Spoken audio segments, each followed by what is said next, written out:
바룩의 두루마리라는 제목의 말씀입니다. 이스라엘 백성의 전환점은 출애굽 시대에 있었는데, 그 시대에 모세가 모세 오경을 기록해서 하나님 말씀이 기록되고 그 말씀을 반복해서 읽게 된 것이 이스라엘 역사의 큰 변화였습니다. 이 모세 오경을 가나안 땅에 가서 지속적으로 낭독하고 읽도록 함으로 하나님께서 주신 말씀을 거듭 들을 수 있는 길을 여신 것은 하나님의 큰 축복이었습니다. 불행하게도 많은 사람들은 말씀을 가까이 하지 않고 하나님과의 언약 관계를 기억하지 못하고 타락의 길로 갔고 다른 신을 섬기는 그런 태도를 보이시면서 역사는 점점 더 어두워가게 되었습니다. 요시야 왕 때 하나님의 성전을 수리하다가 말씀이 한 곳에서 나왔습니다. 이 말씀을 서기관 사반이라는 사람이 읽어주었는데, 요시야 왕이 너무 큰 충격을 받고 자신의 옷을 찢으면서 다른 모든 백성들도 듣게 해줘야 되겠다. 그래서 말씀을 읽으면서 이스라엘에 큰 변화가 왔지만, 전쟁에 나간 왕이 전사를 하는 바람에 개혁의 엔진이 꺼지게 되었습니다. 그리고 하나님 말씀을 잘 모르던 왕들이 혼돈의 세월을 보내는 사이에 유다 땅은 점점 더 어두워지게 되는 그 시대에 예레미야 선지자가 활동을 했습니다. 오늘 1절 말씀에 여호야김 4년이라고 했는데, 주전 605년 바벨론이 근동 세계의 맹주로 자리매김할 그 시기에 하나님 말씀이 시대들에 갇혀있던 예레미야에게 임했습니다. 너는 요시야 왕 때로부터 지금까지 내가 너에게 준 모든 말을 기록하라, 이렇게 명령하셨습니다. 기록은 예레미야가 원해서 한 것이 아니고 하나님이 기록하라 해서 기록한 것입니다. 예레미야는 붙잡혀 있었기 때문에 바룩이라는 사람을 불러서 그 사람이 대피를 하게 했어요. 당시에 두루마리는 폭이 30cm, 길이가 9m, 이 정도의 긴 분량의 말씀을 적을 수 있는 그런 공간이었는데, 이 말씀을 적어서 바룩은 백성들 앞에 나가 낭독하고 고관들에게 또 낭독하고, 그리고 이 말씀이 왕에게까지 가서 읽혀지게 되었다고 36장에 기록이 되어 있는데, 반응은 아주 다양했습니다. 먼저 1절부터 8절까지 말씀을 보면, 예레미야에게 하신 말씀을 두루마리에 기록하라고 명령하신 분이 하나님이셨다는 것을 발견할 수가 있습니다. 구전 문화에 살았던 예레미야는 우리보다도 기억력이 탁월했습니다. 여러분은 지금 이렇게 메모를 하십니까? 어떤 분은 보지도 않을 거 뭐하러 메모하냐 이렇게 핀잔을 주는 경우도 있지만, 글을 자꾸 쓰고 또 다시 확인하고 또 읽고 기억하고, 이것이 매우 중요하죠. 전화번호도 단축키를 쓰고 사람 이름 찾아갖고 보낼 수도 있지만 070-7572-1589 저희 딸의 번호입니다. 7572-1589 이렇게 해가지고 전화를 이렇게 하면 훨씬 더 기억력이 좋아지는 게 사실인데, 구전 문화에 살았던 예레미야는 많은 것들을 기억하는데 우리보다 훨씬 더 탁월했어요. 하나님 말씀을 반복해서 전하면서 암기도 했고, 저도 지금 3번째 설교를 하고 있기 때문에 일부 예배 때보다는 원고를 좀 덜 보고 설교를 할 수 있는데, 구전 문화에 살았던 사람들은 우리보다 기억력이 훨씬 좋았다는 것이죠. 그가 기록을 남기게 된 것은 그 시대를 위한 것이기도 하고, 예레미야를 만날 수 없는 수많은 사람들을 위한 하나님의 배려이기도 하였습니다. 기록된 하나님 말씀은 예레미야가 갈 수 없는 것으로 전달되었습니다. 예레미야서는 예레미야가 죽은 다음에도 계속 퍼져 나갔습니다. 예레미야가 성경으로 분류되어서 정경이 되어서 우리 성경책 안에 들어왔는데, 이것은 우리가 아는 대로 번역된 것이죠. 수많은 사람들이 번역본으로 예레미야서를 갖고 읽고 있는 것은 우연한 일이 아니라 하나님의 배려이며 구상이었다 하는 것입니다. 이 하나님 말씀이 기록된 것이 왜 중요한가 하면 하나님은 시간과 공간을 초월하시기 때문에 한 번 하신 말씀을 반드시 이루시기 때문에 그래요. 예수님께서 어떤 성경관을 가지고 계셨는가 하면 마태복음 5장 18절 앞에 보시고 같이 읽겠습니다. 시작. 진실로 너희에게 이르노니 천지가 없어지기 전에는 율법의 1.1획도 결코 없어지지 아니하고 다 이루리라. 예수님 피하시죠. 도망치세요. 십자가 지실 필요 없습니다. 이렇게 나왔을 때 예수님께서 그렇게 하면 성경이 어떻게 이루어지겠느냐. 기록된 말씀은 성취되어야 되는데 성취되는 한 부분에 내 죽음을 요구한다면 나는 말씀이 성취되는 길을 가야 된다. 이런 취지의 말씀을 전해 주셨습니다.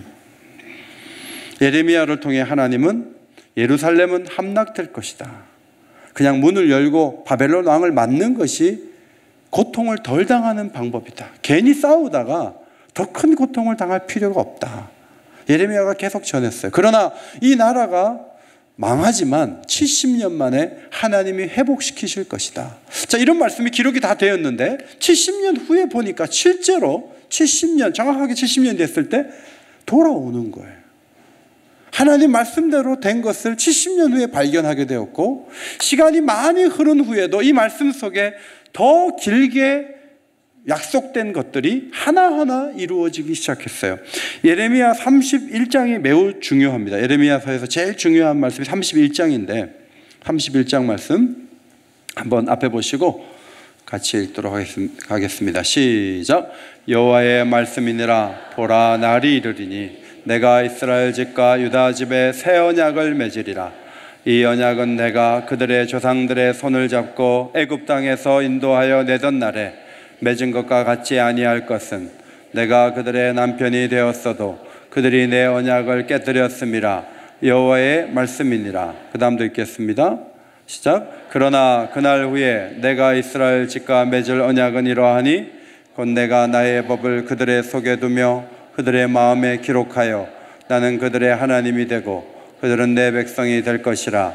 여호와의 말씀이니라.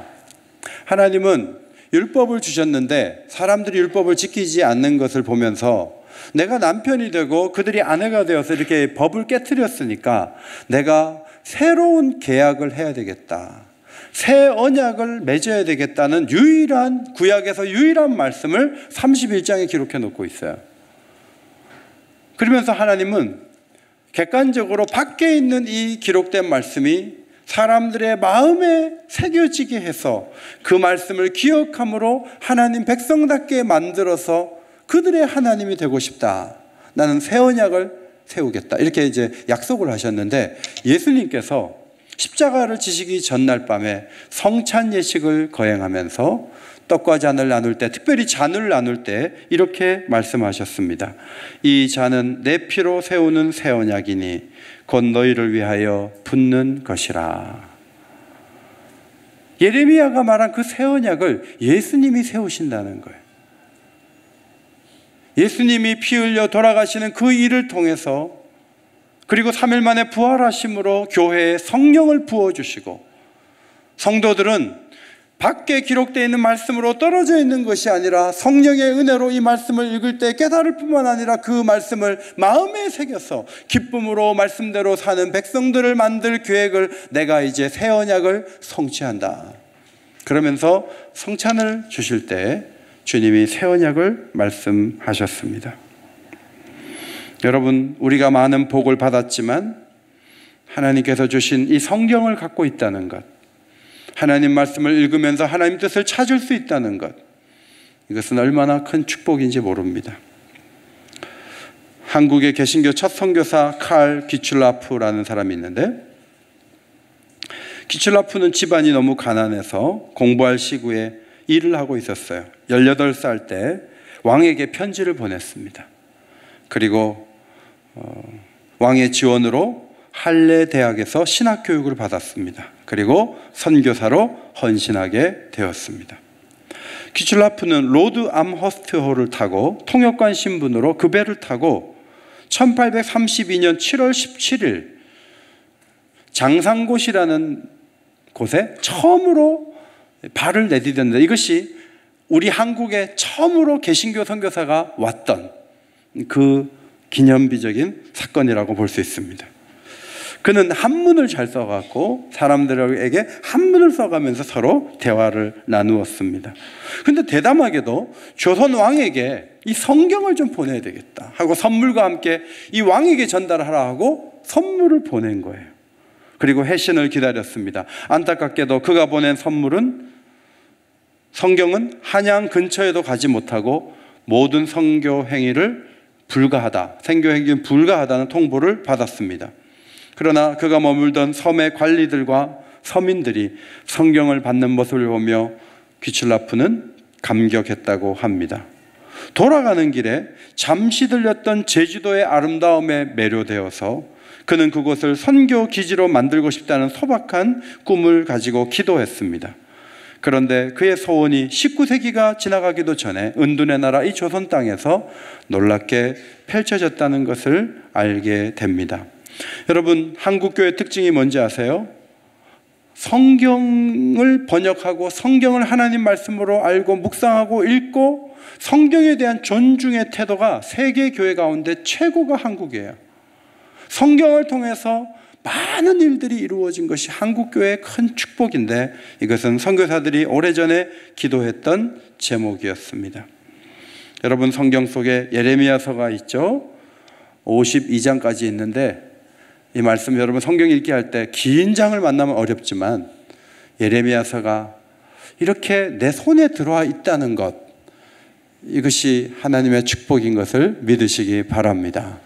66권을 사랑하고 말씀을 꾸준히 읽고, 그래서 시대가 어려울 때, 불안할 때 이 말씀 속에서 위로를 얻고 빛을 발견할 수 있는 성도들이 되시기를 다시 한번 주의 이름으로 축원합니다. 두 번째로는 9절 이하의 말씀에서는 두 가지 반응이 있었다는 것입니다. 하나는 성전의 한 곳 사반의 아들 그마랴의 방에서 읽었을 때, 그리고 왕궁 서기관의 방에서 읽었을 때 놀라운 감동의 반응이 있었어요. 그런데 이 두루마리가 왕에게 전달되었을 때는 왕은 아주 나쁜 반응을 보였다 하는 것입니다. 바룩의 두루마리가 어디까지인가? 6장까지다, 20장까지다, 25장까지다, 아니다, 35장에서 45장까지다. 다양한 의견들이 있습니다. 바룩의 두루마리가 정확하게 어느 부분인지 알 수 없지만 그가 쓴 글이 사람들에게 선포되었을 때 어떤 반응이 나타났다는 것을 우리는 발견하게 됩니다. 바룩은 왕을 섬기는 고위직 집안 출신인데 그는 왕의 병참감이었던 스라야의 형제였습니다. 우리로 말하면은 대통령 안보수석 정도 되는 분의 형제여서 그는 왕궁에도 자유롭게 들어가고 성전에도 들어갔던 것이죠. 바룩은 로마서를 기록한 더디오나 베드로전서를 기록한 실루아노와 더불어 성경을 직접 기록했던 저자의 그룹에 들어가 있습니다. 예레미야가 말씀을 받고 직접 말하지 않는데 예레미야가 불러줘서 쓴 말씀을 바룩이 나가서 얘기했을 때 무슨 변화가 있었을까? 오늘 36장에서 기록되어 있는데 13절 말씀입니다. 13절을 앞에 보시고 같이 읽겠습니다. 시작. 미가야가 바룩이 백성의 귀에 책을 낭독할 때 들은 모든 말을 그들에게 전하매. 미가야가 성전에서 말씀을 듣는데 야, 이거 혼자 들어서는 안 되겠다. 바룩을 통해서 들은 말씀이 막 마음을 뜨겁게 하고 놀라운 거예요. 그래서 왕궁에 가지고 갔어요. 왕궁에 가지고 가가지고 서기관의 방문을 딱 여니까 거기 고관들이 딱 앉아있는 거예요. 거기서 자기가 들은 말씀, 구전 문화에 익숙하게 기억력이 좋잖아요. 쫙 얘기를 했어요. 그러니까 고관들이 어떤 반응을 보였는가? 14절 말씀이에요. 이에 모든 고관이 구시의 증손 셀레메의 손자 느다냐의 아들 여후디를 바룩에게 보내어 이르되 백성의 귀에 낭독한 두루마리를 손에 가지고 오라. 네리아의 아들 바룩이 두루마리를 손에 가지고 그들에게 왔다. 여후디라는 사람을 보내서 바룩이 직접 쓴 사람이 좀 오라 그래라. 그래갖고 읽어봐라 해서 쫙 읽는 거예요. 어떤 반대도 없고 기대감을 갖고 모두가 제대로 들어보자, 다시 들어보자, 이런 반응을 보였다는 것이죠. 여러분, 예수님이 죽었다가 다시 살아났다 이 얘기를 하면 사람들이 다시 들려주세요 이럴 것 같습니까? 미쳤구나 이럴 것 같습니까? 의외로 사도행전에 보니까 죽은 자의 부활을 말하는데 어떤 사람은 조롱을 했지만 사도행전 17장 32절 어떤 사람은 이 일에 대하여 너의 말을 다시 듣겠다 하니. 저희가 오이코스 전도 축제할 때 예수님 죽음과 부활을 어떻게든 말하려고 하거든요. 그러면 왔던 사람이 별 얘기를 다 하고 있네 이렇게 가는 사람이 있는 반면에 다음 주에 또 와가지고 또 한번 들어보자 이런 분들이 정착을 하는 거죠.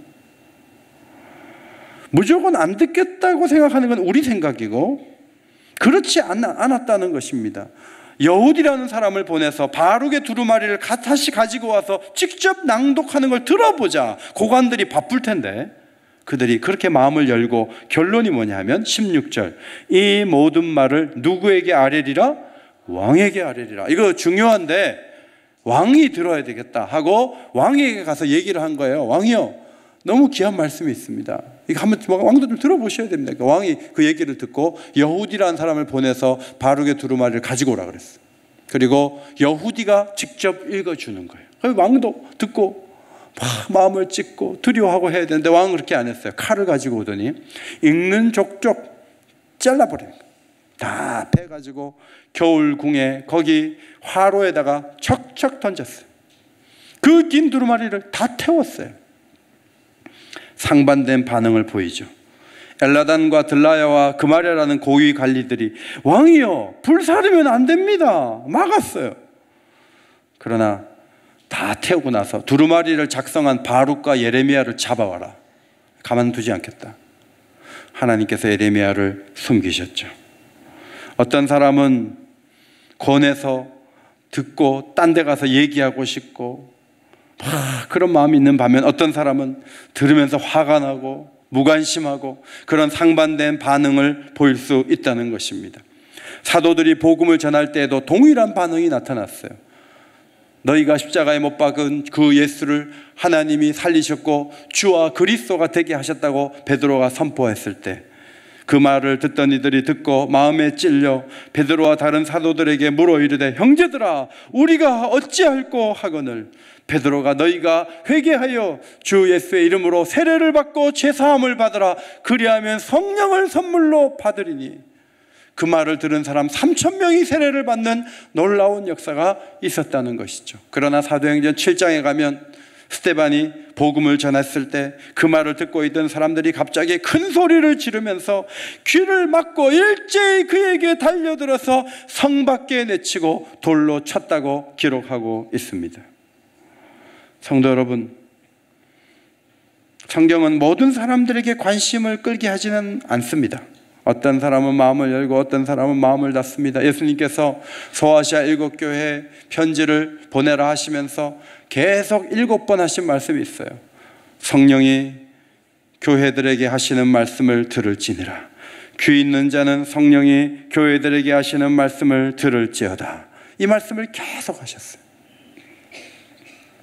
사랑방 신방을 가서 오늘 이 말씀을 미리 제가 읽었습니다. 읽고 여러분의 말씀에 대한 최근의 태도를 저에게 말씀해 주십시오. 요즘 어떠세요? 교회 나온 지 얼마 안 된 분이 목사님, 저는 말씀을 듣는데 너무 말씀이 달고 좋고 저 기분 좋으라고 하는 말이죠. 막 너무너무 좋다는 거예요. 근데 그분은 실제로 얘기하는 것 같았어요. 어떤 분은 말씀을 듣다가 울음이 나왔다 그랬어요. 여러분, 교회 나온 지 얼마 안 된 분이 말씀을 완전히 열고 말씀을 막 받고 있는 그 사이에 교회 오래 다니시는 분들은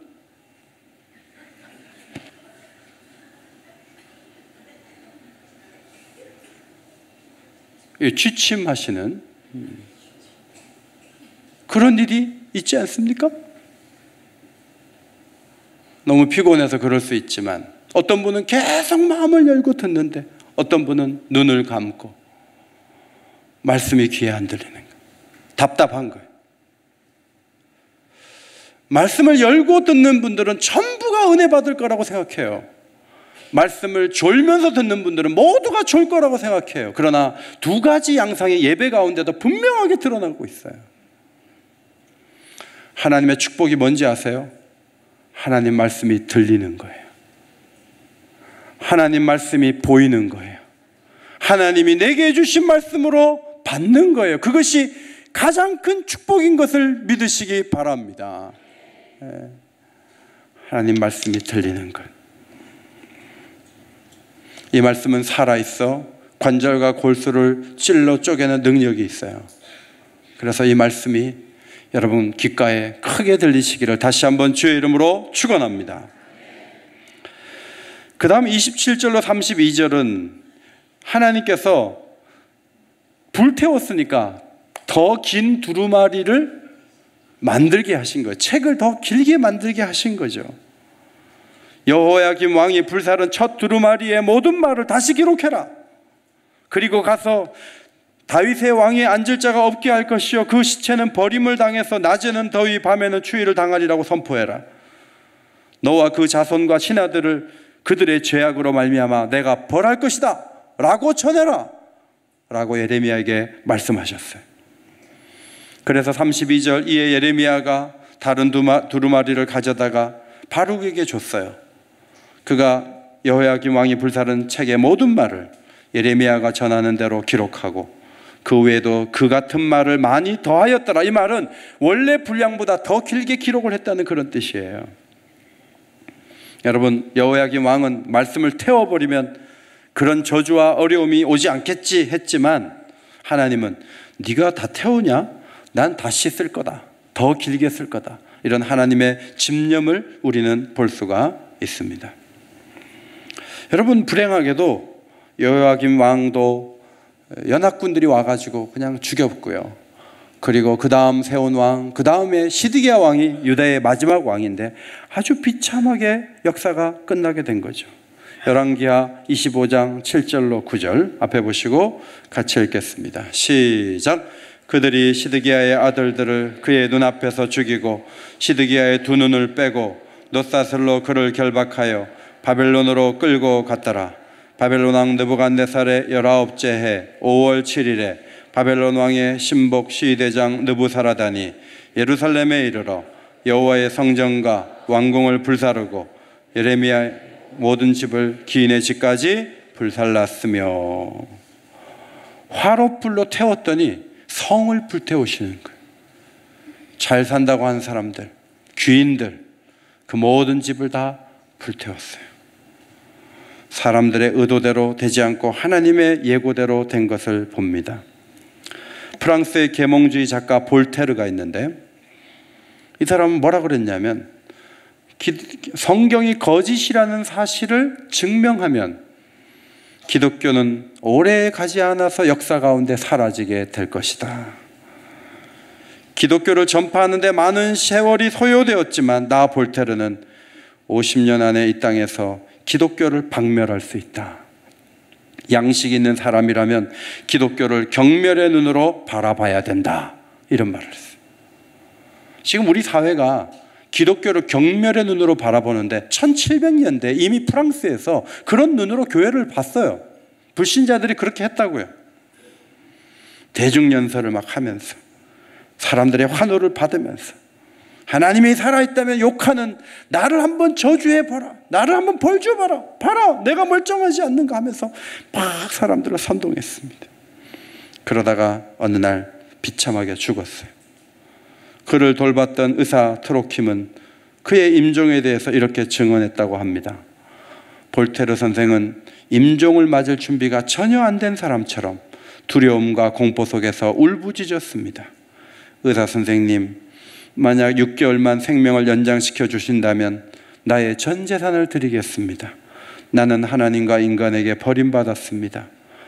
나는 지옥으로 떨어지는구나. 나는 태어나지 말았어야 했는데, 이러면서 죽었다는 거예요. 볼테르가 죽은 지 20년이 지났어요. 제네바 성경협회에서 볼테르 집을 사들여가지고 세계 가운데 성경이 전해지는 복음의 기지로 만들어버렸어요. 볼테르 정도에 의해서 성경이 무너질 책이라면 벌써 없어졌을 거예요. 수많은 조소와 비평이라는 망치질을 다 견디고 성경은 오늘 우리 앞에 있는 것입니다. 볼테르에게 영향을 받았던 잉거솔이라는 사람이 있어요. 이 사람도 유명한 웅변가고 변호사이고 정치가였습니다. 전국 순회를 다니면서 무신론의 선봉에 서서 하나님과 성경을 조롱하고 공격했습니다. 무디가 하나님의 말씀은 진리고 생명이라고 외칠 때 잉거솔은 반대편에서 성경은 허위이고 우화이고 외설적이고 잔인하며 거짓되다, 하나님은 없다, 세상이 전부다, 이런 말을 했어요. 이 사람이 30년 동안 그 일을 했는데 수많은 사람들을 교회에 떠나게 만들었어요. 이 사람이 하버드와 예일과 프린스턴에까지 싹을 틔우고 열매를 맺기도 하였습니다. 잉거솔과 친분이 있던 유명한 설교자 필립 브루스 목사님은 임종 직전에 가족 외에는 아무도 만나지 않았는데 잉거솔 들어오라 그래. 잉거솔 만나겠다. 잉거솔이 와서 목사님 저를 만나주셔서 감사합니다. 그러니까 브루스 목사님이 이렇게 말했어요. 잉거솔 선생, 다른 사람은 천국에서 다시 만날 수 있어 작별 인사할 필요가 없지만 당신은 다시 천국에서 만날 가능성이 없기 때문에 작별 인사하려고 불렀다고. 잉거솔 선생, 예수 믿고 새 사람이 되기를 진심으로 부탁합니다. 마지막 유언입니다. 내 부탁 들어달라고. 잉거솔은 끝까지 그 권면을 듣지 않고 있다가 어느 날 갑자기 세상을 떠났어요. 그런데 그 부인이 절규하면서 남편과 헤어지지 않겠다고 하면서 시신을 매장을 못하게 만드니까 시간이 흐르니까 그 냄새가 온 집안에 채워져서 가족의 건강까지도 위협하게 될 정도가 되니까 그제서야 장례를 치렀다는 거예요. 하나님을 대적하고 공격하고 시간을 허비하다가 세상을 떠나는 순간 그의 모든 것은 썩은 것으로 끝나고 말았습니다. 성도 여러분, 하나님 말씀은 사람을 살릴 수 있기 때문에 말씀을 공격하고 말씀을 외면하고 말씀을 등한히하고 그런 사람들이 되지 말고 말씀 한 구절을 붙잡아서 그날을 삶이 온전하게 이끌고 인생 전체가 말씀의 지배하에 들어가서 말씀이 여러분을 살리는 역사가 여러분 인생 가운데 있게 되기를 주의 이름으로 축원합니다. 그것이 중요한 거예요. 조지 뮬러, 고아의 아버지시며 하나님은 고아의 아버지시며, 여러분 이 말씀을 보면서 하나님이 어떻게 고아의 아버지가 되겠는가? 내가 고아를 잘 섬기면서 하나님이 고아의 아버지라는 걸 내가 전해야 되겠다. 기도하면서 66년 동안 15만 명의 고아를 돌봤다는 거예요. 고아들이 먹을 게 없을 때 하나님 앞에 기도하면 기가 막히게 막 지나가던 차가 쓰고 그 안에 빵이 있고 10,000번 이상 응답을 받았다는 거예요. 하나님이 살아계셨어. 조지 뮬러의 습관이 뭐냐면 날마다 성경을 읽는 거예요. 날마다 성경. 조나단 에드워드, 신앙생활을 잘하기 위한 결심문 70가지를 적고 28번째 결심문에서 이렇게 적었어요. 하나님 말씀을 날마다 성실하게 읽고 묵상하자. 그렇게 해서 진리를 깨닫고 성경을 바탕으로 자라가자. 성경을 바탕으로 자라가자. 우리 교인들도 성경을 바탕으로 자라나는 분들은 아주 건강해요. 신앙이 아주 좋아요.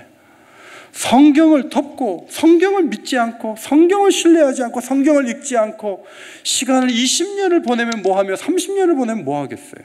자기의 지혜와 능력인데 하나님 말씀을 읽고 그 바탕 위에서 자라가자. 1723년 8월 13일 그의 일기에 성경을 철저히 아는 일이 내 인생에 얼마나 도움이 되는지 모른다. 교리서와 변증 서적을 읽을 때 나는 더욱 큰 확신을 갖게 되며 이런 기초 위에 있을 때 안전하다는 것을 알게 되었다. 조나단 에드워드는 하루에 성경 묵상 12시간, 1734년 300명이 회심하는 역사가 있었고 그가 말씀을 전하면서 술집에 사람들이 서서히 줄어들면서 인적이 끊기는 역사가 그 마을에서 있게 되었다는 거죠. 노스햄프턴 주민 전체가 거듭남을 경험하게 되었습니다. 1735년 봄, 영적 부흥이 뉴햄프셔주의 여러 마을과 시골로 번져나갔습니다. 부흥이 5년이나 지속됐고 이 5년의 대각성 운동의 출발점이 되어서 5만 명이 주님께로 돌아오는 놀라운 역사가 있게 되었던 것이죠. 성도 여러분, 바룩의 두루마리는 마지막 시대를 건져낼 수 있었던 마지막 기회의 말씀이었습니다. 몇몇 사람은 동요했고 두려움을 느끼며 다시 듣기를 원했지만 왕과 다수의 사람들은 비웃었습니다. 말씀을 무시했습니다. 여러분, 우리 시대를 새롭게 할 수 있는 방법이 다른 데 있지 않아요. 가정교육이 특별히 대단한 기술을 발휘하는 게 아니고요. 부모가 성경을 읽고 있는 모습을 아이들이 눈을 떴을 때 보게 하는 거예요. 그리고 아이들에게 귓가에 성경을 읽어주는 거예요. 애들이 어릴 때부터 성경을 그냥 듣고 자라게 하는 거예요. 그 아이가 학교에서 등수는 조금 낮을 수는 있지만 말씀으로 키우면 그 아이는 남다른 길을 걸어가게 되어 있는 거예요. 예레미야가 살아나서 직접 여러분 귓가에 말씀을 읽어주면 더 생생하겠지만 하나님은 이것을 기록으로 남겨서 오늘도 우리의 귓가에 들려주시는 거죠. 바룩이 들었던 말씀, 예레미야가 기록했던 말씀, 하나님이 말씀하신 그것입니다. 성경을 펼 때마다 주의 음성을 듣게 되시기를 주의 이름으로 축원합니다.